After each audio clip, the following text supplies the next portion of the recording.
Next aphorism number 93. Obvious cause, chronic or acute, what to do?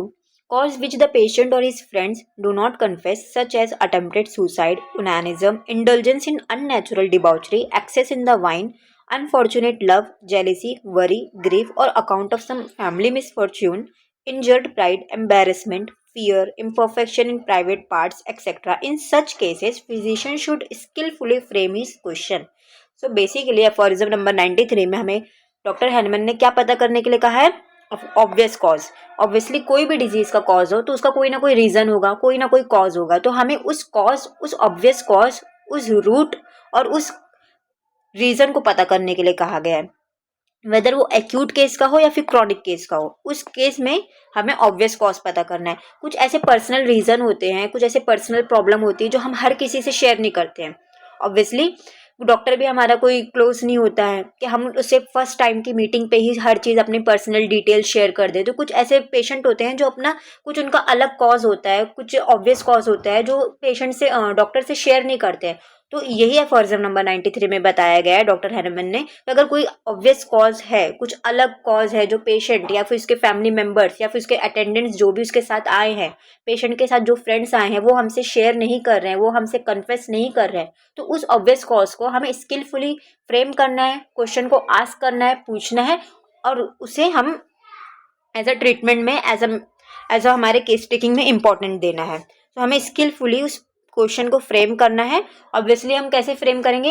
सबसे पहले हमें patient, family members, friends और उसके जो भी अटेंडेंट्स हैं उनसे प्राइवेटली पूछना है, अकेले में पूछना है और उन्हें ट्रस्ट दिलाना है कि आप जो भी आप हमसे शेयर करेंगे हम वो दूसरे किसी से शेयर नहीं करेंगे. आपके खुद के फैमिली मेम्बर्स, पेशेंट से या किसी से भी शेयर नहीं करेंगे. तो ऐसे स्किलफुली हमें पूछना है पेशेंट से कि वो हमसे शेयर कर दे वो प्रॉब्लम, वो ऑब्वियस कॉज हमें कन्फेस कर दे. सबसे पहले तो हमें प्राइवेटली पूछना है और फिर हमें उन पर ट्रस्ट दिलाना है कि आप जो भी हमसे शेयर करेंगे एज अ डॉक्टर हम दूसरे से किसी से शेयर नहीं करेंगे. तो ऐसे कुछ कॉज होते हैं जो पेशेंट या फिर उसके फ्रेंड्स हमसे कन्फेस नहीं करते हैं, मेंशन नहीं करते हैं, शेयर नहीं करते हैं. जैसे अगर पेशेंट ने सुसाइड अटेम्प्ट किया है तो वो हर किसी को नहीं हम शेयर कर सकते कि हाँ इसने सुसाइड किया है, या कोई भी पर्सन ने सुसाइड किया है तो वो हर किसी से नहीं बता सकता कि हाँ मैंने सुसाइड अटेम्प्ट किया है. तो कुछ ऐसे रीज़न होते हैं जो हम हर किसी से शेयर नहीं करते. तो ऐसे रीज़न, ऐसे कॉज को हमें स्किलफुली पेशेंट से, फैमिली मेम्बर से, फ्रेंड से पूछना है कि हमें उस ऑब्वियस कॉज के बारे में पता चल सके.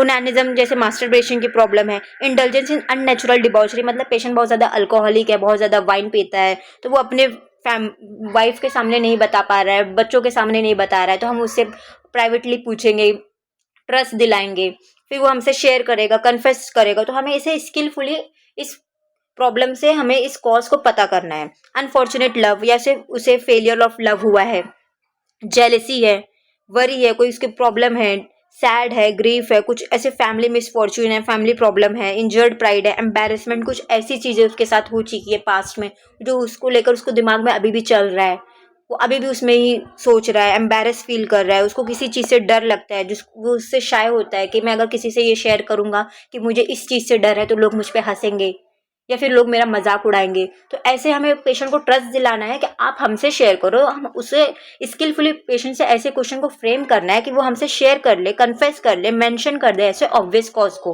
और वो हमारे लिए बहुत इंपॉर्टेंट होता है as a case taking, as a treatment for homeopathy. Imperfection in private part या फिर उसके कोई प्राइवेट पार्ट में, ऑब्वियसली फीमेल अपने प्राइवेट पार्ट में जो भी उनके प्रॉब्लम होती है वो शेयर नहीं करती है, तो हमें उससे प्राइवेटली पूछेंगे, ट्रस्ट दिलाएंगे तो ऑब्वियसली वो कन्फेस कर लेगी. तो ऐसे हमें as a physician, as a homeopathic doctor हमें स्किलफुली ऐसे क्वेश्चंस को फ्रेम करना है, ऐसे क्वेश्चन को पूछना है. यही अफोरिज्म नंबर 93 में हैनमन सर ने हमें गाइड किया है.